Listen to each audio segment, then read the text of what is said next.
Denyo. Oh, what that dine. This is the voice of the patriot, where we speak truth to power. Here we don't criticize, but if we must, on one condition: to build and not to destroy. That is why we keep saying we are in the service of God and country. This is the voice of the people, and the voice of the people is the voice of God. This is from the newsreel, and we always endeavor to keep it actively real.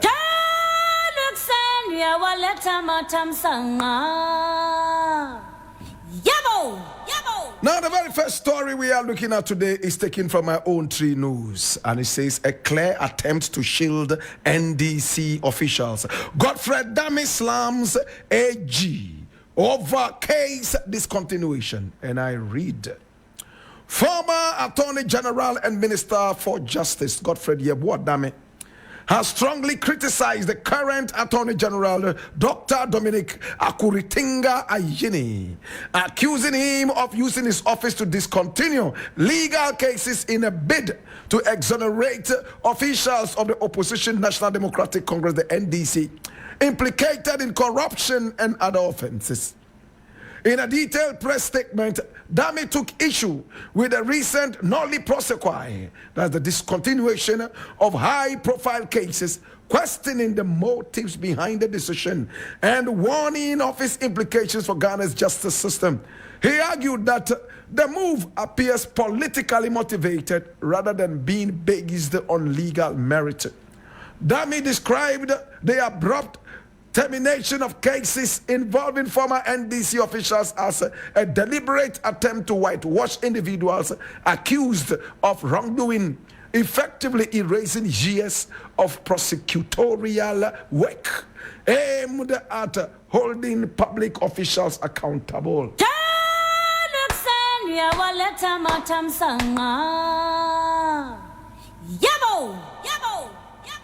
So people like Godfred Dami are nation wreckers. They are people who are not in the least patriotic. They are extremely partisan. My brother, you had 8 solid years to deal with the so-called corrupt people, the so-called criminals. You were moving like a snail on heat. You were moving like a tortoise that's pregnant.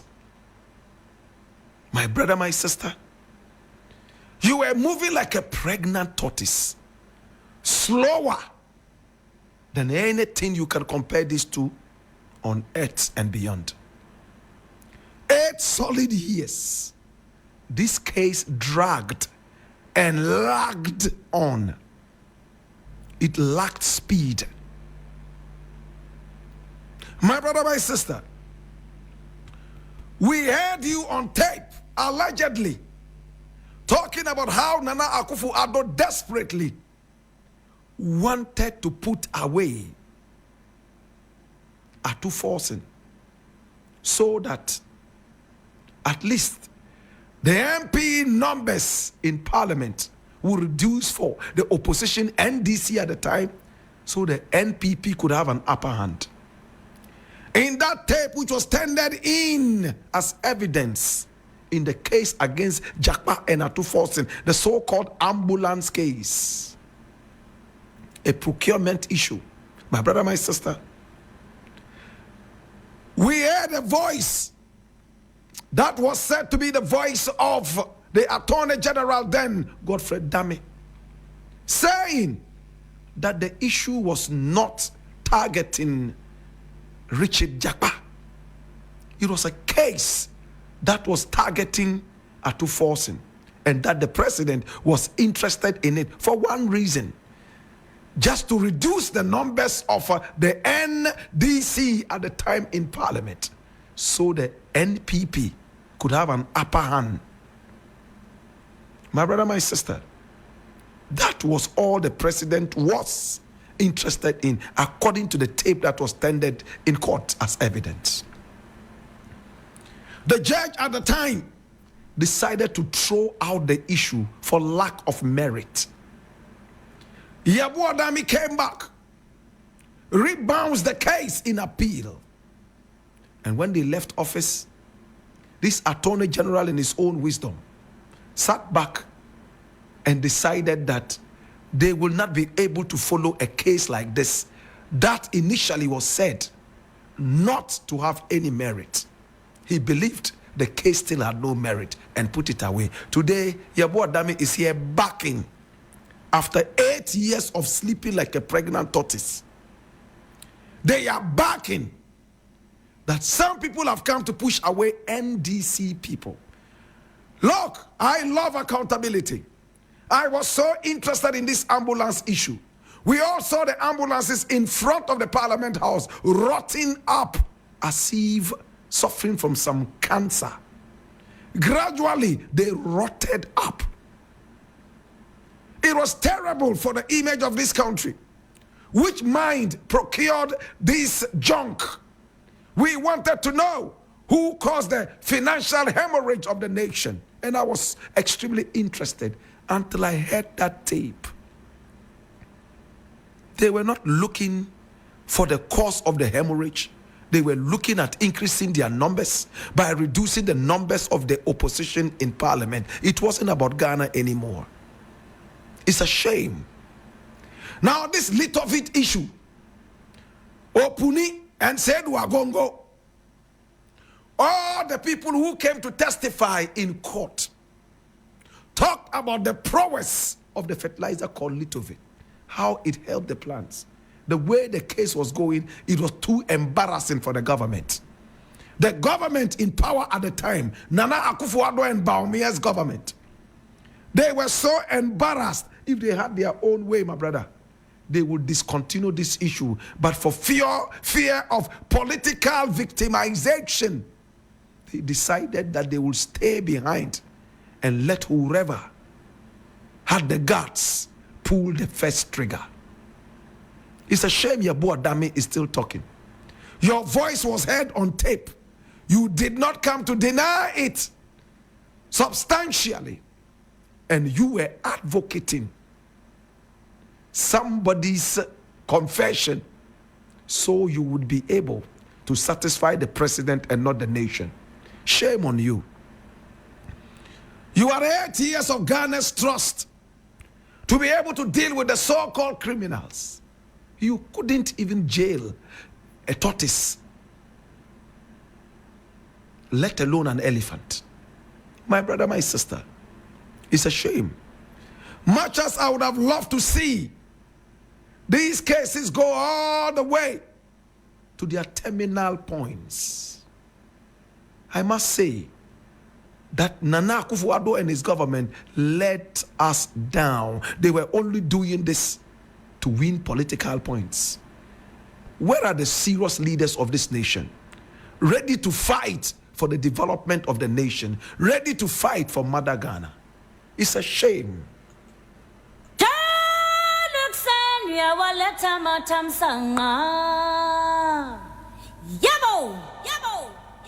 Next thing I want to look at, and I crave your indulgence, please come along whilst we look at this. It's very important. Now, my brother, my sister, I'm reading this from Ghana Web. And it says, Mahama Ayariga apologizes to Kenoforiata over security raid at his residence. And I read, now the majority leader in parliament, Mahama Ayariga, has issued an apology to the former Minister of Finance, Kenoforiata, following a raid by armed men in military uniforms at his residence in cantonments. Now, speaking on the floor of Parliament on Thursday, February 13, 2025, the Member of Parliament for Boku Central gave further details on the incident, describing it as an unfortunate occurrence that should not have taken place. So, Speaker, it's true that the private residence of the former Minister of Finance was entered into by operatives of the military and the police, led by somebody who we believe works at the National Security Coordinator's office. Mr. Speaker, his name is Richard Jakpa.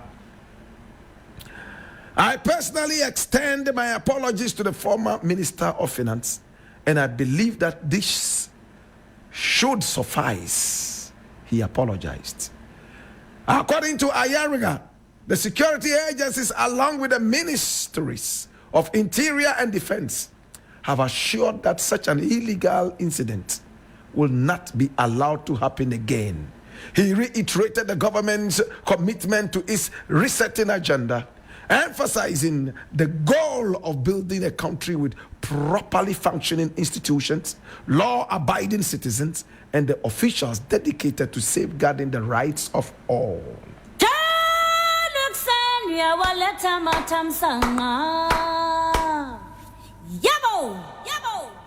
Now, it's a shame that we have the majority leader apologizing for an act that is said to be illegal. It's so shameful to go into a man's residence so illegally. All along I thought this was illegal. Did they have a warrant to search the place? From what Mahama Ayarga is saying, it was an illegal spree. Therefore, it has to be condemned right from the head all the way down to the sole of the feet. My brother, my sister, what happened? Was it difficult to get a warrant to go search the former minister's house? Why are we giving public sympathy on a silver platter to people we consider criminals? It's a cheap way of getting public sympathy for a man who ran down the economy of this nation. Can you be wise for once? Can you be wise for once? In the days of Nana Akufo-Addo, we heard about our people had their houses raided illegally. Do you want to repeat this jungle democracy? Now, operatives of the national security, coupled with the police and soldier, went into this man's house. None of them had a warrant.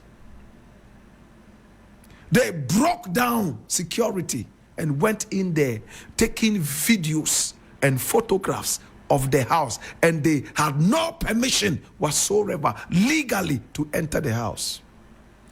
Today, if the man comes to say, in fact, he had $1 trillion in the house and is able to cook a story as to how he got the $1 trillion in the house, what becomes of the nation? Another judgment debt so foolishly delivered on the silver platter?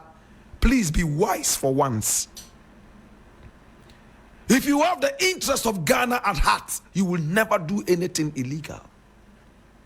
I don't like Ken Ofori-Atta because I think he was an arrogant leader. And to make it worse, those who worked in the Ministry of Finance, they should all bow down their heads in shame. We remember the last budget when all of them wore white and came out to sing Yedin Kunim, Yediko. You will all roast in hell one after the other for what you meted out to the Ghanaian economy. Yedin Kunim, Yediko. Nkunim Ben. How can you be singing Yedin Kunim, Yediko when Ghana was running after the IMF and the World Bank, hands stacked into each other, knees are ground, and crying for support? The DDEP, my brother, my sister, that saw a lot of pensioners down on their knees, a lot of who have died. Yedin Kunim Yediko, are you crazy? What's wrong with you? Such a charlatan finance minister, very arrogant to the core, put Ghana in such a misery. And people working at the Ministry of Finance, bootlickers, my brother, my sister, sycophants, wore all white and came out singing Yedin Kunim Yediko Yebesana Dibio. The same thing happened when Kufuor was selling Ghana PNT, Ghana Telecom. The workers of Ghana Telecom at the time came out singing Yedi Kunim, Yedi Ko. They were demonstrating all over the place against some of us who did not want Ghana Telecom to be sold. They saw us as enemies. They sold it to some white guys. They changed the name to Vodafone. Today, look at the misery that some of you are going through. They started it by sacking a lot of the Ghanaians and giving some of them the option to jump ships. Today, look at the misery. Kufuor sold it. They came out and demonstrated against some of us who were against the sale. And I remember my Vodafone number at that time. At the time, it was Ghana Telecom, right? 020-8188-558. That was my number at the time. I broke the chip and put it in fire, never to use it again, in protest of the sale of Ghana Telecom, just like that, on a silver platter. 020-815588-88558. 020-815588-558. That was my number. Today, my brother, my sister, look what is happening. Yedi kunim, yedi ko, yebesana dibium. Such traitors of the nation, my brother, my sister, sometimes I wish I could say something, but for decency's sake, I don't want to. If this was in the days 79, some of them would have bullets comfortably lodging in their brains, in their graves. Mass graves. Thank God those days are gone for good. It's a shame. Whatever raid went on in the house of Ken Oforiatta, that was not backed by any legality. We condemn to the core. Is it a jungle democracy? Again, now what is going to happen to the military men who went there? Who gave them the order? Can we deal with them? Don't just apologize and go to bed. We want to see action for this foolishness. I leave it here.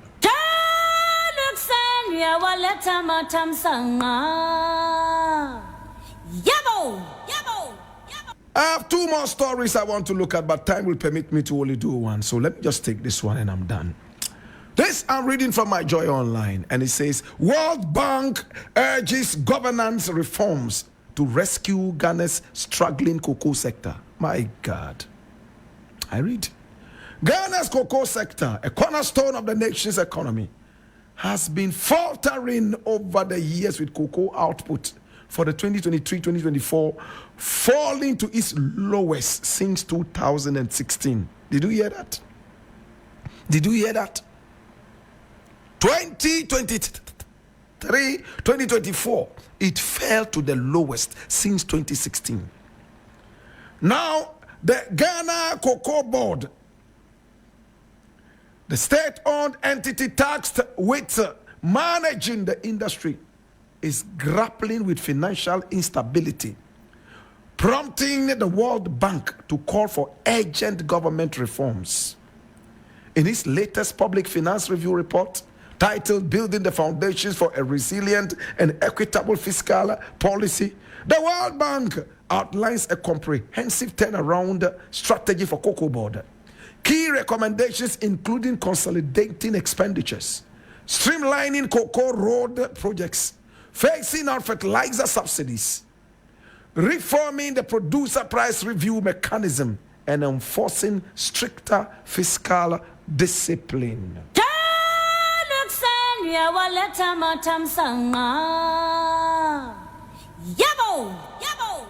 Now, it is most unfortunate what the cocoa industry in Ghana is going through. And I am so ashamed to the core that the World Bank is the entity that is coming in to teach us how to manage our cocoa industry. It is so shameful, my brother. And I am sad. I'm crying. Watch this. Hey, when you talk cocoa, the whole world, everybody talks Ghana. Do you know the history of cocoa in Ghana? We would even go further than Tete Kwashi. And how he was able to smuggle in the cocoa here is disputed with time, intellectually. But let us stick to that story. Cocoa didn't come to Ghana on a silver platter. And the cocoa that we have in Ghana is a different breed. It is the sweetest cocoa in the world. Sweeter than anything that is slimy. My brother, my sister, the Ghana cocoa is slimy. You know what it means to say slimy? In fact, if there's anything that is sweet, that is slimy, is Ghana cocoa, nothing else. In the whole world, everybody is talking about Ghana cocoa. The best and the sweetest chocolates, the healthiest chocolates are made from Ghana cocoa. We were the #1 cocoa producer in the world until our sister nation, the Ivory Coast, overtook us because of nonchalance and the penchant for corruption. Can I go further? Watch this. We had a cocoa minister, my former lecturer at the University of Science and Technology, Mr. Boahin Edu, played the game so terribly dumb. He messed up the cocoa industry. My brother, my sister, we remember international bodies telling us that we were going to have a bumper harvest, unprecedented. Do you all remember? Do we all remember? It was all paid for to make it look like the Ghanaian economy was doing good. At the end of the day, the last time we had anything substantial from our cocoa was just before 2016. We have all destroyed our cocoa farms, sold everything to Chinese, my brother, my sister, to do galamsey in our country. Now the name galamsey is synonymous with Chinese, and this is no racism. Why do we hide from the truth? In the days when we knew Chinese people for just karat, fighting in their films with no reason, for no reason and no cause. Anytime we watch a Chinese film, we all knew that the Chinese were noted for only karat. But today in our country, when you see a Chinese man, is galamsey. True or false? If I'm lying, tell me I'm lying. Chinese has moved away from karat to galamsey. In our country, the Chinese that we knew to be karate experts are now galamsey experts. Messed up our country with the help of a few unpatriotic citizens. Hi! We saw school children pulled out of school to go and deliver labor on cocoa farms. Al Jazeera bemoaned and decried this. The cocoa minister at the time, Boahin Edu, my former lecturer at KNUST, came out and pretended that he was going to legally fight Al Jazeera for destroying his name and the cocoa industry. He was a toothless bulldog. My own lecturer. Oh, what a shame. Oh, what a shame. Today, our cocoa industry has become nothing but a galamsey facility. And this is the World Bank telling us how we can salvage our cocoa industry. Oh, Jesus. Oh, Jesus. Oh, Jesus. So what they are saying is that John Dramani Mahama should make policies and reviews so that my very good brethren, who is now the cocoa boss, Randy Abbey, Dr. Randy Abbey, will be up and doing and rescue this country from the bondage of suppression in the cocoa industry. I'm sad, but it's not all lost. It is my prayer that this will be salvaged. It is also my prayer that our cocoa would be on a solid footing again, and we all will enjoy this slimy sweetness. Hallelujah. Praise the Lord.